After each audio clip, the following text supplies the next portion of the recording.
Amici YouTube, benvenuti, ben ritrovati sul canale Riparo Fai da Te. Oggi sul banco abbiamo un telecomando Sony che non funziona.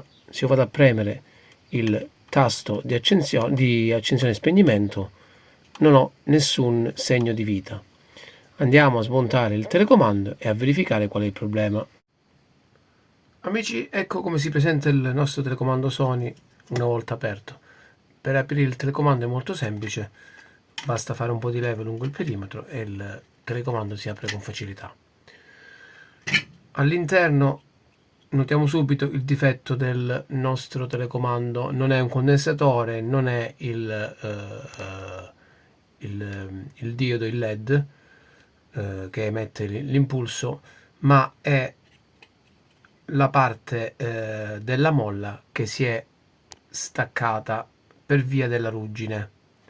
Infatti anche l'altra parte è piena di ruggine. Ora andrò, ecco, questo qui è il pezzo staccato. Ora andrò a rimpiazzare la parte mancante. Ho già recuperato da un vecchio telecomando una molla, eccola qui. Qui andrò a rifare le saldature o prima a pulire la parte che è arrugginita. Vediamo se c'è continuità.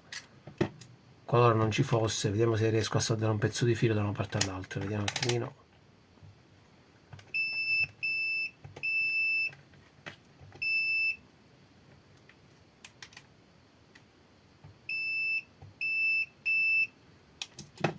Vediamo un attimino. Allora,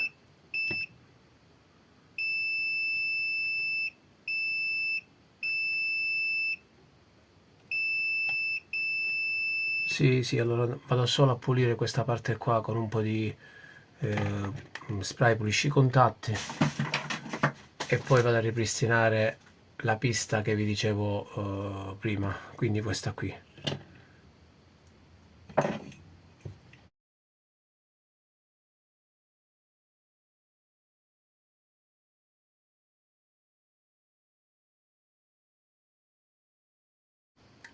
Ok, questa parte è ripristinata in modo veloce.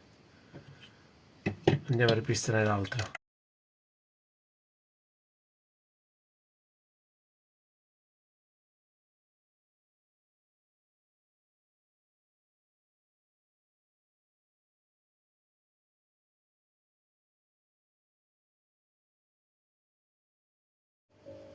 Allora, ripristinata la parte della molla, eccola qui.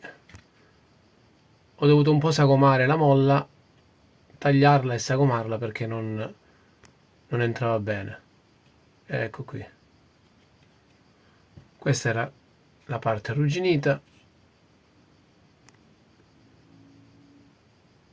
Ora vado a metterlo nel telecomando. Ecco qua. Richiudo il tutto.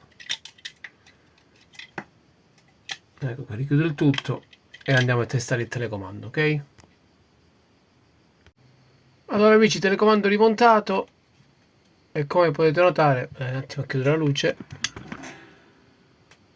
perfettamente funzionante. Ecco qua.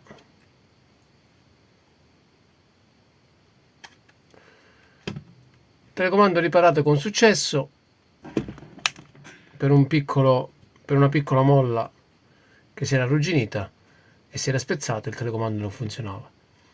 Se vi è piaciuto il video, come sempre lasciate un like, iscrivetevi al canale e ci vediamo al prossimo video.